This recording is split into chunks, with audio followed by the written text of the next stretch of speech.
ओम ज्ञानतिमिरान्धस्य ज्ञानञ्जनशलाकया चक्षुरुन्मिलितं येन तस्मै श्रीगुरवे नमः।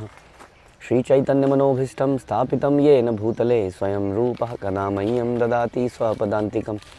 वन्देऽहं श्रीगुरौ श्रीयुतापदकमलं श्रीगुरून् वैष्णवांश्च। श्रीरूपं साग्रजातं सहगण रघुनाथान्वितं तं सजीवं साद्वैतं सावधूतं परिजन सहितं कृष्ण चैतन्य देवं श्री राधा कृष्ण पादान सहगण ललिता श्री विशाखान्वितांश्च। हे कृष्ण करुणा सिंधु दीनबंधु जगतपते गोपेश गोपिका कांत राधा कांत नमस्तुते। तप्त कांचन गौरांगी राधे वृंदावनेश्वरी वृषभानुसुते देवी प्रणमामि हरिप्रिये। वाञ्छाकल्पतरुभ्यश्च कृपा सिन्धुभ्यैव च पतितानां पावनेभ्यो वैष्णवेभ्यो नमो नमः। जय श्री कृष्ण चैतन्य प्रभु नित्यानंद श्री अद्वैत गदाधर शिवासादि गौर भक्तवृंद। हरे कृष्णा कृष्ण कृष्ण हरे हरे, हरे राम राम राम हरे हरे। नमो विष्णुपादाय कृष्णप्रेष्ठाय भूतले श्रीमते भक्तिवेदांत स्वामिन्निति नामिने। नमस्ते सारस्वते देवे गौरवाणी प्रचारिणे निर्विशेष शून्यवादी पाश्चात्य देश तारिणे।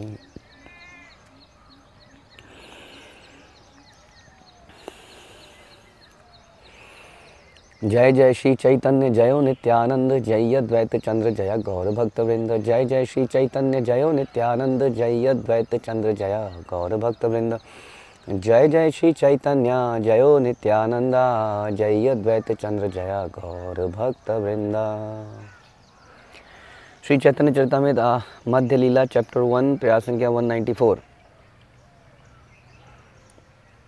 रूप और सनातन राम के लिए में चैतन्य महाप्रभु के प्रति नतमस्तक हुए हैं और अपने आप को निम्नतम मानते हुए बता रहे हैं कि वो जगाई और मदाई से भी निम्न है।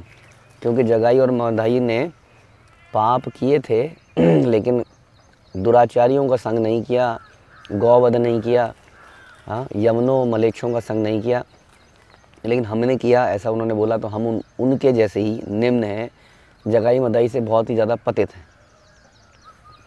सबे एक दोषतार हय पापचार पाप राशि दहे नामा भाषई। तो मार जगाई और मदाई में केवल एक दोष था कि वे पाप कर्म में लिप्त रहते थे, किंतु पाप कर्मों का भंडार आपके पवित्र नाम के कीर्तन के आभास मात्र से जलकर भस्म हो जाता है।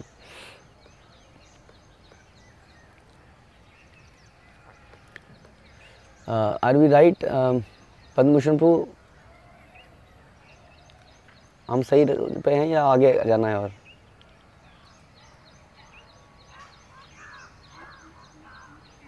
ये इसके अंदर जा रहा हूँ। हाँ सॉरी, दोबारा बोलिए एक बार।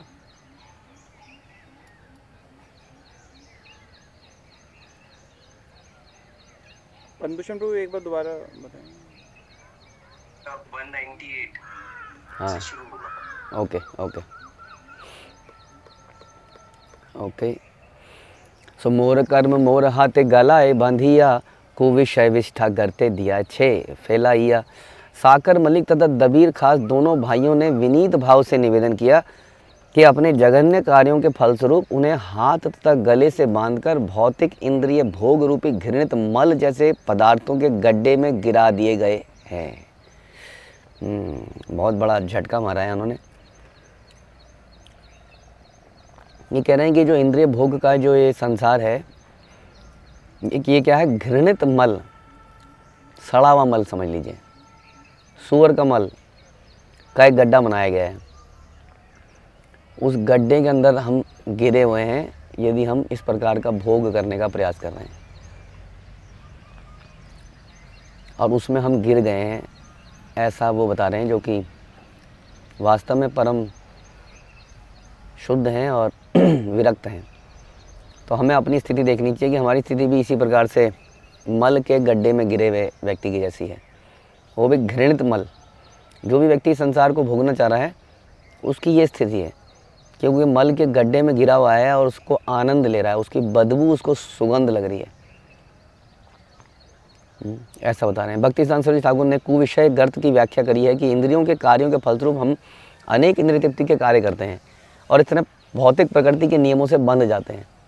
जितना हम भोगने के प्रयास करते हैं उतना संसार में रिएक्शंस से बंध जाते हैं, फंस जाते हैं, गुलाम बन जाते हैं।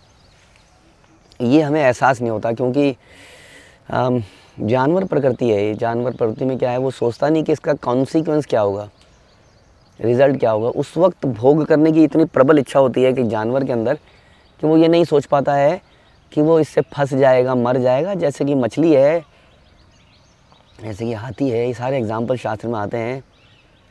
हाथी हथनी के पीछे ऐसे भागता है कि आगे जाके एक गड्ढा बनाया होता है, उसके अंदर गिर जाता है, जाके फंस जाता है। मछली केंचुए में, मछली पकड़ने के लिए केंचुआ लटकाया जाता है, ऐसी कोई चीज़ लटकाई जाती है, उसको खाती है।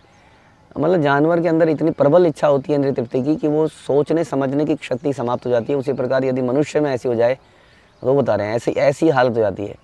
ये इंद्रिय तृप्ति इतनी खतरनाक वस्तु है कि आदमी की विवेक बुद्धि को ख़त्म कर देती है, और वो जानवर की तरह उस कार्य को कर जाता है, उसके रिएक्शंस को भूल जाता है कि क्या क्या इससे हो सकता है। तो ये बंधन क्रिएट कर देता है। जब इंद्रिय तृप्ति के कार्य धर्मानुसार संपन्न होते हैं तो वे सुविषय कहलाते हैं, यानी कि इंद्रियों को तृप्त, इंद्रिय तृप्ति, कई बार प्रभुपाद ने इसके लिए बोला इंद्रिय शुद्धि। ऐसी इंद्रिय तृप्ति जो भगवान से रिलेटेड हो उसको इंद्रिय शुद्धि कह देते हैं। जैसे प्रसाद पाने में भी एक प्रकार की इंद्रिय तृप्ति है, लेकिन हम उसको इंद्रिय तृप्ति नहीं कहते, इंद्रिय शुद्धि कहते हैं। लेकिन आनंद आता है, प्रसाद पाने में आनंद आता है। ऐसे ही बहुत सारे कार्य जो भक्तिमय हैं, उससे हमारी इंद्रियों को सुख मिलता है, वहाँ पर भी सुख मिलता है, लेकिन वो इंद्रिय शुद्धि करता है, और जो दूसरा सुख मिलता है हमें, वो इंद्रियों को दूषित कर देता है। तो जब इंद्रियों को सुख ही करना था तो क्यों ना इस तरीके से करा जाए। इट्स अ वे, उसके लिए लर्निंग चाहिए थोड़ी सी, बस। यहाँ के लिए भी तो लर्निंग चाहिए, नहीं चाहिए। माना संसार में मोटर गाड़ी जाना नहीं है तो कार चलाने के लिए ट्रेनिंग चाहिए। उस सुख को यदि प्राप्त करना है, ड्राइविंग के सुख को, तो उसके लिए ट्रेनिंग चाहिए। स्विमिंग का सुख चाहिए तो ट्रेनिंग चाहिए। चाउमीन खानी है तो आदमी वो छुरी कांटे को चलाने की ट्रेनिंग लेता है। इस प्रकार से इस संसार में भी भोग करने के लिए ट्रेनिंग लेनी पड़ती है। वैसी ट्रेनिंग भक्ति में ट्रेनिंग है, वहाँ पर भी आप लिखते हैं प्रसाद को अलग तरीके से बनाते हैं। नाचने का तरीका वो ब्रेक डांस ना होकर थोड़ा सा डिफरेंट स्टाइल का था, इतना ही तो है। ब्रेक डांस के लिए तो ज़्यादा ब्रेक करना पड़ता है हड्डियों को, है ना। तो वहाँ अलग प्रकार की ट्रेनिंग है, यहाँ पे अलग प्रकार के नाचने की ट्रेनिंग है। तो ट्रेनिंग का ही तो विषय है। द ओनली डिफरेंस इज कि वो भंगड़ा की और वो ब्रेक डांस की ट्रेनिंग बचपन से हो रही थी, अब हमें लगता है ये तो स्वाभाविक है, और ये ट्रेनिंग लगता है तो बड़ा मुश्किल काम है। तो इसी प्रकार से यदि वो ट्रेनिंग भी हमें समय पर मिल जाए, वो भी हमारे लिए नेचुरल बन जाती है, और थोड़े दिनों में वो इंद्रिय सुख मिलता है। क्योंकि कोई डिफरेंट चीज़ें, आदमी जीने के लिए यही सब चीज़ें करता है, जो यहाँ करता है वो यहाँ करता है, कोई डिफरेंस है नहीं, है ना। इंसान का जीवन भी जानवर की तरह ईटिंग, मेटिंग, स्लीपिंग, डिफेंडिंग में जाता है। एक भक्त का भी जाता है, लेकिन हम उसको ईटिंग, मेटिंग, स्लीपिंग, डिफेंडिंग इसलिए नहीं बोलते क्योंकि वो भगवान के नियमों के अनुसार किया जाता है, बस।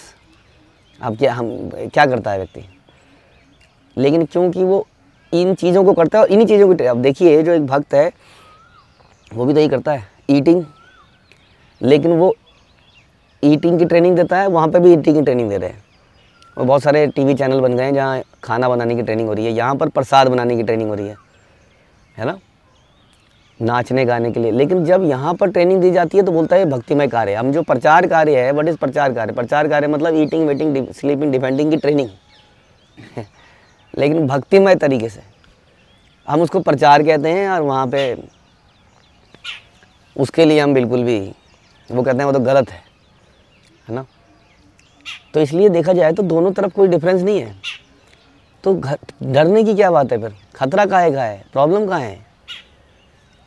बस प्रॉब्लम ये है कि हाँ, आज तक जो हम करते आ रहे थे उससे डिफरेंट है, और आदमी चेंज से डरता ही है ना। जो आज तक हम कर पा रहे थे, अब डिफरेंट तरीके की ट्रेनिंग दी जा रही है। इसका मतलब मुझे रीलर्न करना पड़ेगा, मुझे पुरानी लर्निंग को भुलाना पड़ेगा। अब ये बड़ा हलचल क्रिएट कर देता है हमारे अंदर। तो वास्तव में कोई अंतर नहीं है ये Divya eating meeting sleeping defending है। तो इसलिए जब इंद्रिय तृप्ति के कार्य धर्मानुसार संपन्न किए जाते हैं तो वे सुविषय कहलाते हैं। सु शब्द का अर्थ है अच्छा और विषय का अर्थ है इंद्रिय विषय। अच्छा इंद्रिय विषय। जब इंद्रिय तृप्ति के कार्य पापमय अवस्थाओं में संपन्न किए जाते हैं तो कुविषय कहलाते हैं। That is the only thing. चाहे कुविषय हो या सुविषय, दोनों ही भौतिक कार्य हैं, इसलिए उनकी तुलना विष्टा या मल से की गई है। दूसरे शब्दों में ऐसे कार्य बचने चाहिए। आप यहाँ बता रहे हैं कि ये थोड़ा सा डिफरेंट समझाने का प्रयास ये कर रहे हैं कि कुछ लोग इसमें बीच वाले भी हैं जो पायस कार्य करते हैं, जो इंद्रिय को सुख देना चाहते हैं, उसके लिए धर्म करते हैं। लेकिन हम बता रहे थे कि एक भक्त जो है भगवान को तृप्त करना चाहता है, उस तृप्तता में वो खुद भी तृप्त हो जाता है, तो तृप्त वो भी हो रहा है। ये तीसरी कैटेगरी है। तो पहली कैटेगरी है कुविषय, दूसरी कैटेगरी बता रहे हैं सुविषय। सुविषय में आप काम इसलिए कर रहे हो ताकि मज़ा आए, लेकिन उसको इस तरह कर रहे हो कि कोई नियम ना टूटे, वो कुविषय से बेटर है। लेकिन बेस्ट क्या है कि आप भगवान की प्रसन्नता के लिए कार्य करो। तो वो इन दोनों से ऊपर मान रहे हैं यहाँ पर। ऐसे कार्यों से बचना चाहिए। सुविषय तथा कुविषय से मुक्त होने के लिए मनुष्य को पूर्ण पुरुषोत्तम भगवान कृष्ण की दिव्य प्रेममयी सेवा में लग जाना चाहिए। भक्ति के कार्य भौतिक गुणों के कलमश से मुक्त होते हैं। अतएव सुविषय और कुविषय के फलों से मुक्त होने के लिए मनुष्य को कृष्ण भावना में ग्रहण करना चाहिए। इस तरह मनुष्य अपने आप को कलमश से बचा सकता है। और नरोत्तम दास ठाकुर कहते हैं कर्म कांड ज्ञान कांड केवल विषय भांड, है ना। तो कर्म कांड क्या है? सुविषय, जहाँ पर हम कुछ कर्म कर रहे हैं, शास्त्रों में दिए गए अनुष्ठान कर रहे हैं ताकि कुछ धन की प्राप्ति हो, पुत्र की प्राप्ति हो, वगैरह वगैरह।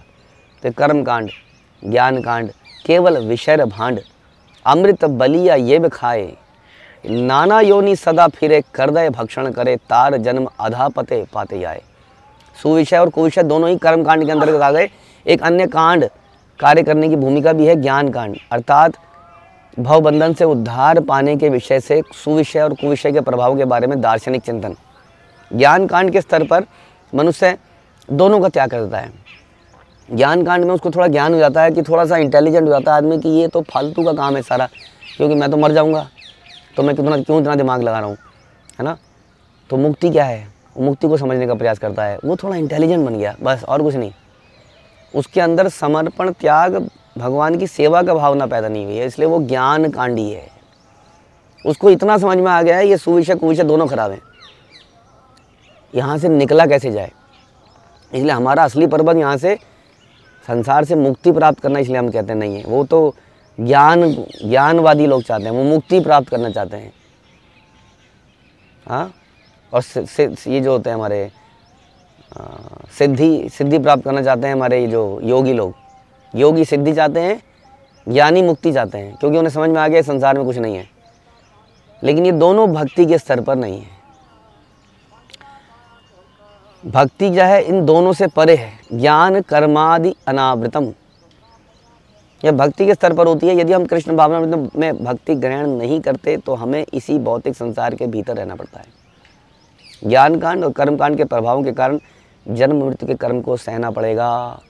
यानी कि ज्ञानी व्यक्ति भी संसार से निकल नहीं पाएगा। जो समझ चुका है कि संसार गंदा है, यहाँ कुछ नहीं है, वो भी यहाँ से निकल नहीं पाएगा। चिंतन के लेवल पे इस चिंतन से कुछ होता नहीं है। हाँ, जब तक व्यक्ति भगवान की सेवा में नहीं लगता, इस चिंतन से कुछ नहीं होता। आओ चलो डिबेट करें, आओ डिस्कशन करें, घंटों तक चर्चाएं हम सुनते आए अपने बचपन में। हमारे बुजुर्ग लोग बैठ के चिंतन किया करते थे, हमने सुना, बड़ा अच्छा लगता है। चलो पॉलिटिकल चिंतन से बेहतर है, लेकिन हमने देखा है ऐसा चिंतन करते करते थोड़ी देर में पॉलिटिकल चिंतन भी चालू हो जाता है, क्योंकि ज्ञानवादी है वो, तो कोई भी ज्ञान के विषय को चिंतन करना चाहेगा। अब भक्तिमय आदमी का तो रुझान ही केवल भक्ति की तरफ है, उसका दिमाग ही भक्ति है, उसका भगवान की प्रेममयी भक्ति करना ही जीवन है, इसलिए उसके चर्चा में केवल यही रहता है। हाँ, होता है ना, किसी आदमी को किसी से अटैचमेंट है तो उसी की बातें करता रहता है वो। लेकिन ज्ञानवादी व्यक्ति तो कोई टॉपिक ढूंढता है, इसलिए वो मोक्ष की चर्चा करते करते पॉलिटिक्स की भी चर्चा करने लगता है, भुखमरी की भी चर्चा करने लगता है, समाज का कैसे ये सिस्टम ठीक करे जाएं, कैसे ये क्या कहते हैं उसको, करप्शन, उसको कैसे ठीक किया जाए, वो इन चिंतनों में डूब जाता है। इसलिए कहते हैं बहुनाम जन्मनाम अंते ज्ञानवामी, ज्ञानी बनने से बचना चाहिए हमें। सारा ज्ञान यही है कि हम भगवान के नित्य दास हैं। इसलिए नरोत्तम दास कहते हैं कि नाना योनि सदा फिरे करदय भक्षण करे तार जन्म अधपते आय। मनुष्य नाना योनियों में भ्रमण करता है, सभी तरह की वर्जित वस्तुओं का भक्षण भी करता है। इस प्रकार वो अपने अस्तित्व को बिगाड़ देता है। भौतिक जीवन में कुविषय और सुविषय में लिप्त मनुष्य की वही स्थिति है जैसे मल के कीड़े की। मल तो मल ही है बता रहे हैं, चाहे वो गीला मल हो, चाहे सूखा मल हो, चाहे पीला मल हो, चाहे काला मल हो। इसी प्रकार भौतिक कर्म पवित्र और अपवित्र हो सकते हैं, किंतु भौतिक होने के नाते कारण वे मल के तुल्य हैं। Don't try to live a spice life. इतना क्यों करना है? हम ठीक तो कर रहे हैं ना, हम किसी का बुरा तो नहीं कर रहे। ये क्या होता है समर्पण, हाँ ये त्याग, हमें ही क्यों करना है ना? कई बार ये भी एक प्रकार का भक्ति में आने के बाद भी व्यक्ति ऐसा हो जाता है। ध्यान रखिए इस बात का। वो वास्तविकता में भक्ति नहीं है, वो सुविषय बन जाता है। हमने बुरी आदतें छोड़ दी, 4 रेगुलेटिव प्रिंसिपल फॉलो किए, हमने बुरी आदतें छोड़ दी। अब हमें लगता है कि हमारा जीवन तो सफल हो गया। लेकिन हम सोचते हैं कि सुनते हैं कि यस्य प्रसादात भगवत प्रसाद, भगवान का प्रसाद प्राप्त करना है तो गुरु का प्रसाद प्राप्त करना पड़ेगा। गुरु का प्रसाद कब प्राप्त होगा? जब गुरु के मिशन में हम लगेंगे। श्रील प्रभुपाद के इस मिशन में लगे बिना हम सुविषय, बस हमारा घर सेटल हो चुका है, अब इतना ज़्यादा क्यों करना है, हम ही क्यों मरे हैं। तो आदमी सुविषय पे चल पड़ता है। ईजी लाइफ, सतोगुणी लाइफ। बट सतोगुण भी बंधन है, ऐसा यहाँ बता रहे हैं, जब तक हम भगवान की प्रेममयी भक्ति में नहीं लगते। भक्ति शब्द बहुत गहरा है, ध्यान रखिए। हम सबको सोचना चाहिए कि क्या हम समर्पित हैं। ये बड़ा गहरा विषय है, समर्पण शब्द। क्या हम वाकई में समर्पित हैं या अपनी मन बुद्धि को समर्पित हैं?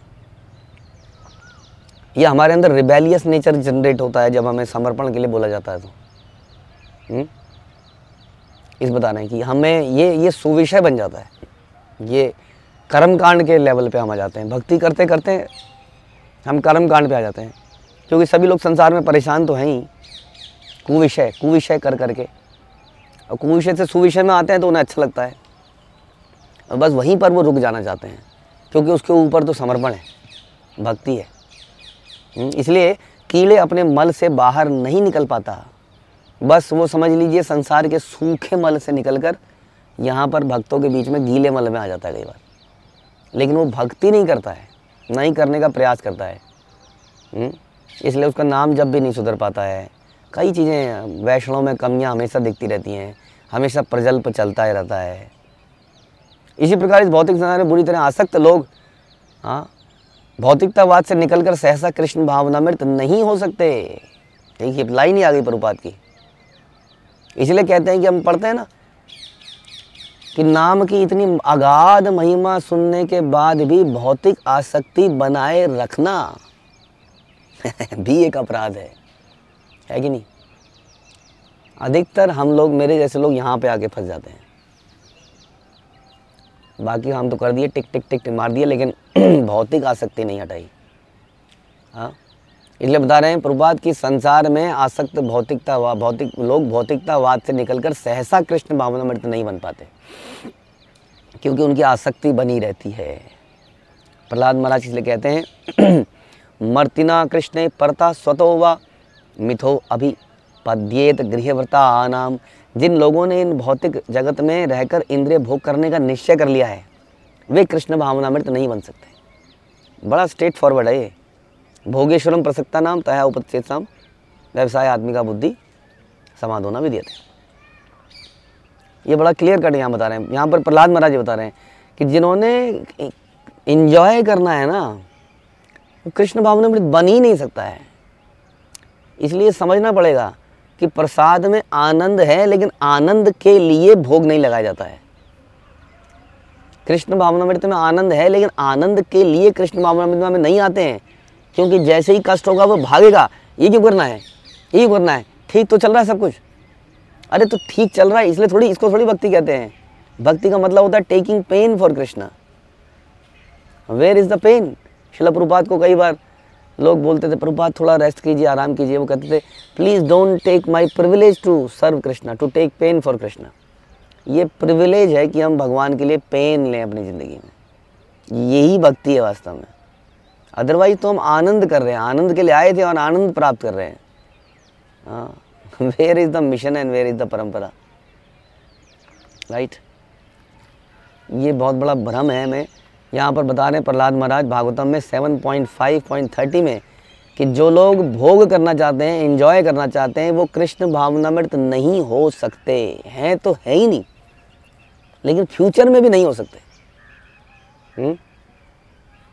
इसलिए तो भगवान बोलते हैं कि या इदम परमम गुह्यम मद भक्तेषु विभासी, या उसके बाद भगवान बोलते हैं कि जो इस ज्ञान को दूसरों को बांटता है वो मुझे सर्वाधिक प्रिय व्यक्ति है। क्यों? उसके लिए कष्ट है। कहता है इनकी जो इस ज्ञान को मेरे भक्तों को देता है। एग्जैक्टली अगर भागवत गीता का वो श्लोक हम पढ़ें तो यही है कि जो इस ज्ञान को मेरे भक्तों को देता है, हाँ, उससे प्रिय मुझे कोई और हुआ ही नहीं, नहीं कभी कोई होगा। किसको बताता है? मेरे भक्तों को। अब इसको ज़रा डीपली देखा जाए तो ऑल्दो हम ये कहते हैं कि ज्ञान तो हम किसी को भी दे सकते हैं जो कि रिसीव करना चाहता है, बट भक्तों को बताने का मतलब, अगर आप लिटरली इस बात का थोड़ा सा डिफरेंट मीनिंग ले लें, उसका मतलब ये भी हो गया कि यदि हम भक्तों को इसकी ट्रेनिंग दें, जैसा कि हम लोग गुरुकुल्स में कर रहे हैं फॉर एग्जांपल, तो उससे प्रिय भगवान कह रहे हैं और कोई नहीं है ना।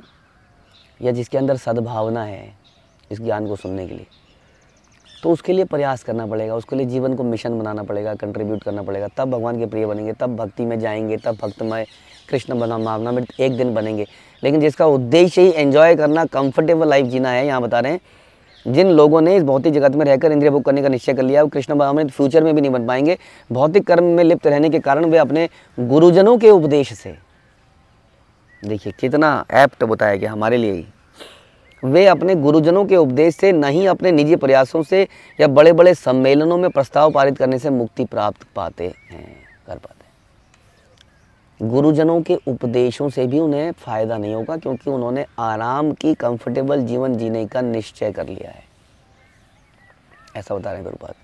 अपनी असंयमित इंद्रियों के कारण इच्छित या अनिच्छित योनि में जन्म मृत्यु के चक्र की पुनरावृत्ति के लिए वे संसार के अंधतम प्रदेश में क्रमशः गिरते रहेंगे। भाई गॉड, ये तो डर की बात होगी बहुत। हमने सोचा था कि हमारा कल्याण होने वाला है, बस यहाँ बता रहे हैं कि अंधतम प्रदेश में क्रमशः गिरते रहेंगे, क्योंकि नाम की इतनी अगाध उस महिमा सुनने पर भी हम भौतिक आसक्ति को ख़त्म नहीं कर रहे हैं। We are not even trying. Problem ये है कि we are not even trying to do this. ठीक है, आसक्ति कम एकदम से नहीं हो सकती है, क्रमशः होगी, लेकिन क्रमशः कोई चीज़ तभी तो होगी जब मैं एक एक कदम उस डायरेक्शन में बढ़ा रहा हूँ, तब तो एक दिन जाके मैं वहाँ पहुँचूँगा। जब मैं कदम ही नहीं बढ़ा रहा हूँ तो मैं कैसे पहुँचूँगा? अब कदम में भी मैं कितनी देर बता रहा हूँ ना। अब माने आपको 1 किलोमीटर दूर जाना है, अब एक कदम को 1 घंटे में उठाएंगे तो आप कैलकुलेट करिए कब पहुँचेंगे वहाँ। नहीं तो आप 3-4 घंटे में पहुँच जाएंगे पैदल। 1 घंटे में पहुँच जाएंगे, सॉरी 1 घंटे से भी कम पहुँच जाएंगे। 1 घंटे में तो आप 3-4 किलोमीटर पहुँच जाएंगे पैदल, लेकिन 1 घंटे में अगर आप 1 कदम उड़ाएंगे तो ये सब सोचने का विचार है। तब तक तो बार बार पैदा होना ही पड़ेगा। इसलिए जीवन, ये समय बड़ी तेज़ी से बीत रहा है, बट हमारे कदम सफिशिएंट नहीं है, बिकॉज़ हमने कंफर्टेबल जीवन, आराम, इंद्रिय तृप्ति का निश्चय कर लिया है। ऐसा यहाँ बता रहे हैं। आमा उद्धारिते बलि नाही त्रिभुवने पतित पावन तुमी तबे सबे तोमा विने। तीनों लोकों में हमारा उद्धार करने में कोई भी समर्थ नहीं है। आप पतितात्माओं के एकमात्र उद्धारक हैं, अतएव आपके अतिरिक्त हमारा दूसरा कोई उद्धारक नहीं है, हे महाप्रभु। ऐसा ये भाई बोलते हैं। आमा उद्धारी यदि देखा हो निज बल, पतित पावन नाम तबे से सफल। यदि आप अपने दिव्य बल से हमारा उद्धार कर लें तो निश्चय ही आप पतित पावन के रूप में जाने जाएंगे, क्योंकि हमसे ज़्यादा पतित कोई है ही नहीं। सत्येत बात करो कहो सुन दया माया, मोविनु दयार पात्र जगते न हया। हम बिल्कुल सत्य कह रहे हैं। हे दयामय, कृपया इसे सुन लीजिए। तीनों लोकों में हमारे अतिरिक्त दूसरा दया का पात्र नहीं है। ऐसी फीलिंग करेंगे तो हम भी भगवान से ऐसी याचना कर सकते हैं, है ना। याचना में बड़ा बल है। तो भगवान सुनेंगे, हमें भी लगेगा कि मुझे कुछ करना है, क्योंकि मैं पतित हूँ, मैं भी अटैच्ड हूँ। आई नंद तनुज किंकरम, मैं संसार के विषयों में गिर गया हूँ, trying to enjoy this world. मोर दया करी कर स्व दया सफल, अखिल ब्रह्मांड देखुक तोमार दया बल। हम सर्वाधिक पतित हैं, अतएव हम पर दया करने की आपकी दया सर्वाधिक सफल होगी। संपूर्ण ब्रह्मांड को आपकी दया की शक्ति देखने दीजिए। न मृषा परमार्थमेव में शृणु विज्ञापनमेक मग्रतः, यदि में न दयिष्यसे सतदा दयनीयत यस्तव नाथ दुर्लभ। हे प्रभु, हमें आपके समक्ष एक बात कहने दें। यह रंच मात्र भी मिथ्या नहीं, अभी तो सार्थक है। यह बात इस प्रकार है, कुछ बात कहना चाह रहे हैं। यदि आप हम पर दयालु नहीं होंगे तो आपकी कृपा के लिए हमसे अधिक योग्य पात्र ढूंढ पाना बड़ा कठिन होगा। हाँ, अलग अलग तरीके से वो इस बात दया की याचना कर रहे हैं। श्री कृष्ण चैतन्य प्रभु दया करो मोर। तो भक्त को याचना करनी चाहिए, लेकिन याचना वही तो करेगा जो अपने आप को पहले निम्न समझेगा। उसी के हृदय से याचना निकलेगी। जब हम अपने हर कृत्यों को, हर विचार को जस्टिफाई करने का प्रयास करेंगे, सामने वाला मूर्ख है, पागल है, सर फिर गया है, घुस गया है भक्ति के अंदर, सठिया गया है, इतना क्यों करना है, तो फिर कहाँ से दया निकलेगी। एक तो हमारे मन में गलत विचार आते हैं, और फिर उन विचारों को हम अपने लिमिटेड दयनीय पशुवृत बुद्धि से जस्टिफाई करने का प्रयास करते हैं, because we think that we are very intelligent. ये हमारी सबसे बड़ी समस्या है कि हम अपने आप को ज्ञानी समझते हैं। अधम प्राणी होने के रूप सनातन तो अपने आप को अधम पतित मान रहे हैं, लेकिन हम अपने आप को ज्ञानी समझते हैं और अपनी लिमिटेड बुद्धि से अपने विचारों को जस्टिफाई करने का प्रयास करते हैं। फिर कोई ऐसा व्यक्ति ढूंढते हैं जो हमारे विचारों से मैच करता हो, और फिर जम के प्रजल्पा होता है। ध्यान रखिए, कोई नुकसान नहीं होगा। कृष्ण भावनामृत आगे बढ़ेगी, लोग आगे बढ़ेंगे और हमारा पुनर्जन्म होगा। आपने अयोग्य देखी मन क्षोभ, तथापि तुम्हारा गुणे उपजाया लोभ। आपकी कृपा के लिए उपयुक्त पात्र ना होने से हम अत्यधिक क्षुब्ध हैं, फिर भी हमने आपके दिव्य गुणों के विषय में सुना है। अतएव हम आपके प्रति अत्यधिक आकृष्ट हैं, क्योंकि हम आपके लायक ही नहीं हैं, लेकिन हमने सुना है कि आप पतितों का उद्धार करते हैं, इसलिए हमें थोड़ा सा हिम्मत आ रही है आपसे रिक्वेस्ट करने की, वरना हम आपके सामने खड़े होने के लायक भी नहीं हैं। वामन यही छे चांद धरिते चाहे करे, तई छे यही वांछा मोर उठाए अंतरे। निसंदेह हम उस वामन के तुल्य हैं जो चांद को पकड़ना चाहता है। बौने हैं हम, बौने चांद को पकड़ना चाहते हैं। यद्यपि हम सर्वथा अयोग्य हैं, किंतु हमारे मनों में आपकी कृपा प्राप्त करने की इच्छा उठ रही है।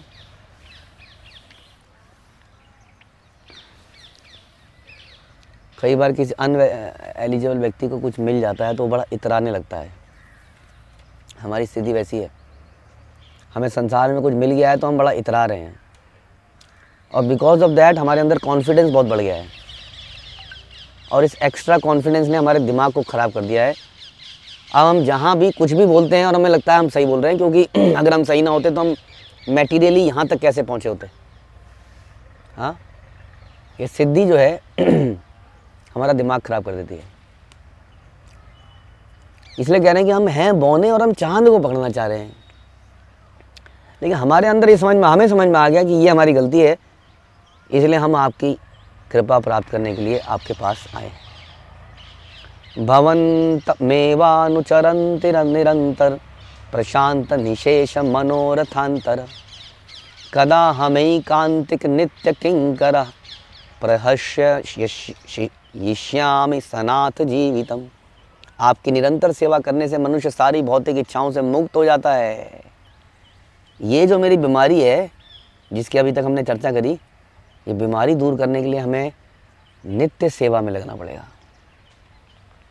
और इससे हमें सारी इच्छाओं से मुक्ति मिलेगी और पूर्ण शांति प्राप्त होगी। यह समय, वह समय कब आएगा जब मैं आपका नित्य दास बन पाऊंगा और ऐसा योग्य स्वामी पाकर सदैव प्रसन्नता का अनुभव करूंगा। हाँ, this is our real position. उसके लिए हमें याचना करनी चाहिए कि कब मैं आपका नित्य दास बनूंगा। यानी कि हमेशा मेरे दिमाग में यही रहेगा कि how to satisfy Krishna and his devotees. Sanatana Goswami को शिक्षा देते समय चैतन्य महाप्रभु ने यह घोषणा की कि प्रत्येक जीव पूर्ण पुरुषोत्तम भगवान का सनातन दास है। यही समस्त जीवों की स्वाभाविक स्थिति है। जिस प्रकार एक कुत्ता या नौकर दक्ष मालिक पाकर, एक बालक सक्षम पिता पाकर पूर्ण संतुष्ट रहता है, उसी तरह जीव भगवान की सेवा में पूर्णतः निरत रहकर संतुष्ट रहता है।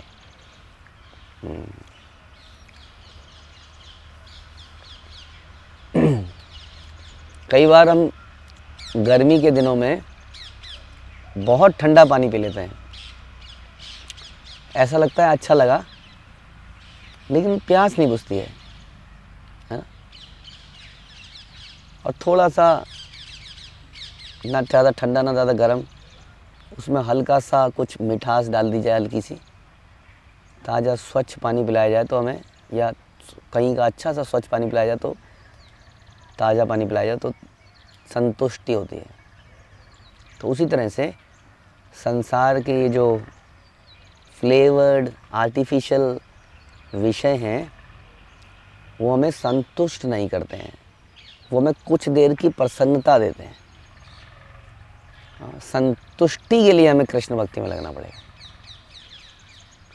और यदि संतुष्टि नहीं मिलती है तो उस चीज़ को प्राप्त करके हैंकरिंग बढ़ जाती है, हमारी बिलबिला सा जाता है आदमी और ज़्यादा, है ना? समझ नहीं आ रहा है, प्यास भी नहीं बुझ रही है, लेकिन ठंडा भी चाहिए, माना एकदम बर्फ़ वाला। मतलब समझने का प्रयास कीजिए।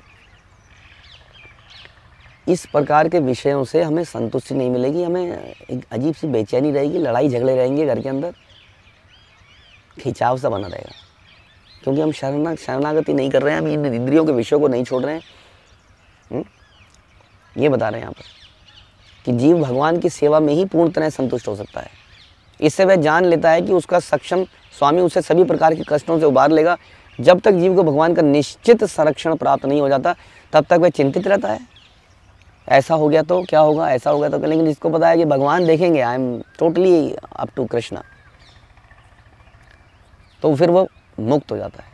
यह चिंता का जीवन ही भौतिक जीवन है। भौतिक जीवन मतलब चिंता। जिसके जीवन में चिंता है, समझ लीजिए वो अभी भी भौतिक जीवन जी रहा है। कृष्ण भावना मतलब कोई चिंता नहीं है। पूर्ण तुष्ट एवं चिंता मुक्त होने के लिए मनुष्य को भगवान की निरंतर सेवा करनी पड़ेगी, तभी ये इल्यूजन जाएगा कि I am the creator, I am the protector of myself. तब उस पर भगवान पर डिपेंडेंसी पैदा होगी। जितनी भगवान का नाम कीर्तन करेगा, सेवा करेगा, श्रवण करेगा, जितना ज़्यादा करेगा, जितना और ज़्यादा करेगा तो और ज़्यादा करेगा, भक्तों की यथार्थ सेवा में लगेगा, टू बी मोर प्रिसाइज, है ना? कई बार क्योंकि अकेले में ग्रंथ पढ़ने से कुछ रियलाइजेशन होती नहीं है। श्रील प्रभुपाद के बहुत सारे शिष्यों ने केवल प्रभुपाद की सेवा करी out of attachment, and then they gradually develop taste in bhakti. तो भक्तों की सेवा करने से भक्ति पैदा होती है, चिंता से मुक्त होता है। चिंता मुक्त जीवन मतलब आध्यात्मिक जीवन, चिंता के सहित जीवन मतलब भौतिक जीवन। अब हम सोच सकते हैं हमारे जीवन में चिंताएं हैं, हाँ, ये कई बार ये चढ़ी रहती है ऐसे लोग, कुछ लोग यहाँ, हाँ, ये ऐसे हमेशा ऐसे हमेशा चिंता है, कोई ना कोई चिंता चल रही है, रोना धोना, चिंता, मुंह सड़ा रहता है हमेशा। ये भौतिक जीवन है। अब हम सोच सकते हैं हमारा क्या हाल है। इसलिए प्रभुपाद कह रहे हैं पूर्ण तुष्ट एवं चिंता मुक्त होने के लिए मनुष्य को भगवान की निरंतर सेवा की स्थिति मानना पड़ेगा। यह श्लोक यमुनाचार्य कृत स्तोत्र रत्न से है। इसलिए प्रभुपाद ने बोला चैंट एंड बी हैप्पी। हरे कृष्ण। श्रील प्रभुपाद की जय, श्री चैतन्य चरितामृत की जय, श्री कृष्णदास कविराज की